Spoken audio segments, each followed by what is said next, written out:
Hello students. मेरा नाम पल्लवी सिंह है। मैं government women polytechnic college Bharatpur से हूँ। आज हम डीबीएमएस के अंदर फोर्थ यूनिट है नॉर्मलाइजेशन, उसको हम डिस्कस करेंगे। नॉर्मलाइजेशन के आज इस लेक्चर में हम कुछ बेसिक कॉन्सेप्ट्स हैं उनको डिस्कस करेंगे कि नॉर्मलाइजेशन होता क्या है और नॉर्मलाइजेशन को यूज़ क्यों किया जाता है। सबसे पहले अगर हम बात करते हैं नॉर्मलाइजेशन की, तो normalization is the process of organizing the data in database to avoid data redundancy, insertion anomaly, update anomaly and deletion anomaly. तो नॉर्मलाइजेशन जो है वो बेसिकली डेटाबेस में डेटा को अरेंज करने की एक प्रोसेस है जो कि डेटा रिडंडेंसी और एनोमलीज को रिमूव करने का काम करती है। अब अगर हम बात करते हैं कि ये जो रिडंडेंसी होती है ये क्यों होती है, क्योंकि कई बार हम जब डेटाबेस में डेटा एंटर करते हैं तो एक ही डेटा हमें मल्टीपल टाइम एंटर करना पड़ता है या हो जाता है गलती से। तो इस वजह से रिडंडेंसी जनरेट हो जाती है डेटाबेस के अंदर, और इस रिडंडेंसी की वजह से ही हमारा जो डेटा है वो इनकन्सिस्टेंट हो जाता है। तो इस इनकन्सिस्टेंसी को रिमूव करने के लिए, रिडंडेंसी को रिमूव करने के लिए हम नॉर्मलाइजेशन को यूज़ करते हैं।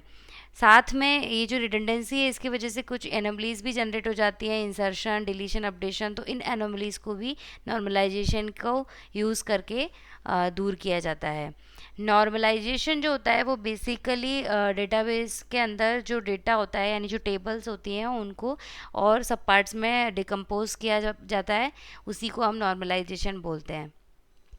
सबसे पहले आज हम लेक्चर में डिस्कस करेंगे एनोमलीज कि डीबीएमएस में एनोमलीज क्या होती है और कितने टाइप की होती है। तो एनोमलीज जो होती है वो बेसिकली एक एबनॉर्मल बिहेवियर होता है जो डीबीएमएस में अचानक से जनरेट हो जाता है। तो इसे ही हम बोलते हैं एनोमलीज, जो कि नहीं होना चाहिए।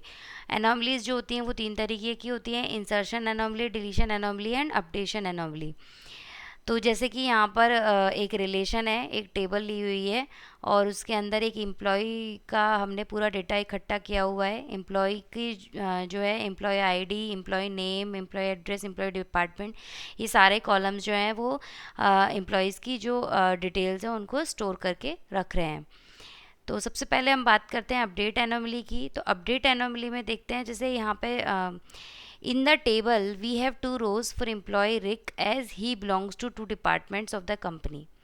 If we want to update the address of Rick, then we have to update the same in two rows or the data will become inconsistent. If somehow the correct address gets updated in one department but not in other, then as per the database Rick would be having two different addresses, which is not correct and would lead to inconsistent data.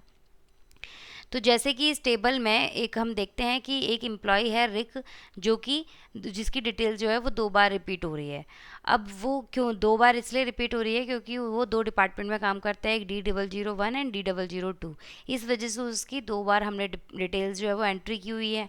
अब अगर हम बात करते हैं कि अगर suppose करते हैं कि रिक का है जो एम्प्लॉय एड्रेस है वो चेंज हो जाता है, और अगर हम उस नए एम्प्लॉय एड्रेस को अगर हम अपडेट करते हैं, तो अगर हमें अपडेट करना पड़ेगा जितनी भी रोज़ में रिक का डेटा इंसर्ट किया हुआ है उन सारी रोज़ में हमें उसका एड्रेस जो है उसको अपडेट करना होगा। अगर गलती से हमसे कोई भी रो छूट जाती है जहाँ पे उसका हम डेटा अपडेट नहीं कर पाते, या फिर चाहे वो गलती से हो जाए, चाहे वो हम अपडेट नहीं करते हैं अगर हम, तो फिर क्या होगा कि जो रिक है वो दो ऐसे अलग अलग एम्प्लॉय बन जाएंगे जिनका अलग अलग एम्प्लॉय एड्रेस हो जाएगा।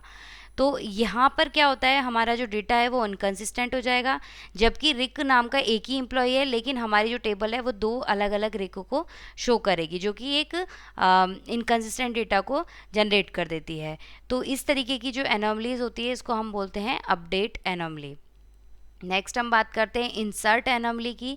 सब जो suppose a new employee joins the company who is under training and currently not assigned to any department, then we would not be able to insert the data into the table if EMP department field doesn't allow nulls.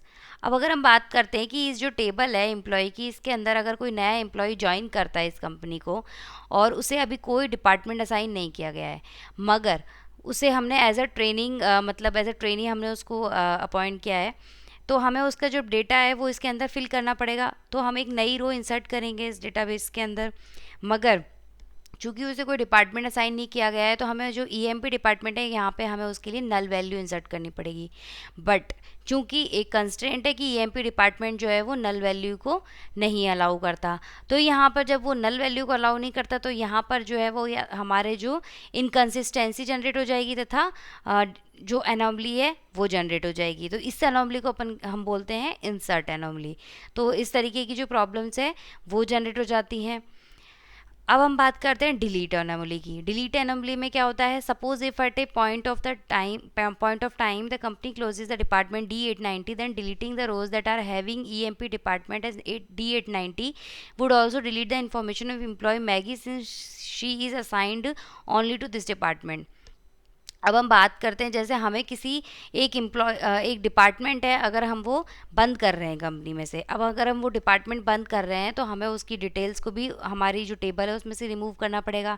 जैसे suppose करते हैं कि हम D890 है, इस department को हम बंद कर रहे हैं, तो हम अगर इसको बंद कर रहे हैं तो हमें इसको इस टेबल में से भी रिमूव करना पड़ेगा। अगर हम इस टेबल में से इसके D890 की डिटेल्स को रिमूव करते हैं तो एक मैगी जो है एम्प्लॉय, उसकी भी डिटेल्स रिमूव हो जाएंगी। लेकिन मैगी जो है वो is still working in our company and is still an employee of our company। तो फिर यहाँ पे क्या हो जाएगा कि मैगी का डेटा डिलीट हो जाएगा, लेकिन मैगी अभी भी हमारी कंपनी में है। तो यहाँ पे एक तरीके से डेटा इनकन्सिस्टेंसी हो जाएगी और एनोमली जनरेट हो जाएगी। तो इस तरीके की एनोमली का हम बोलते हैं डिलीट एनोमली। तो ये जो एनोमलीज जो जनरेट होती हैं, इन एनोमलीज को ही रिमूव करने के लिए हम नॉर्मलाइजेशन करते हैं डेटाबेस के अंदर। नॉर्मलाइजेशन के अंदर क्या होता है कि डेटाबेस के अंदर जो डेटा होता है, जो टेबल्स होती हैं, उनको हम और सब पार्ट्स में डिकम्पोज करते हैं। अब इनको इस तरीके से डिकम्पोज किया जाता है कि जो एनोमलीज है वो भी रिमूव हो जाए और हमारा जो डेटा है उसका भी लॉस ना हो। तो यही सबको ध्यान में रखते हुए हमको नॉर्मलाइजेशन डेटाबेस का करना होता है। Thank you. आज के लेक्चर में हम इतना ही पढ़ेंगे।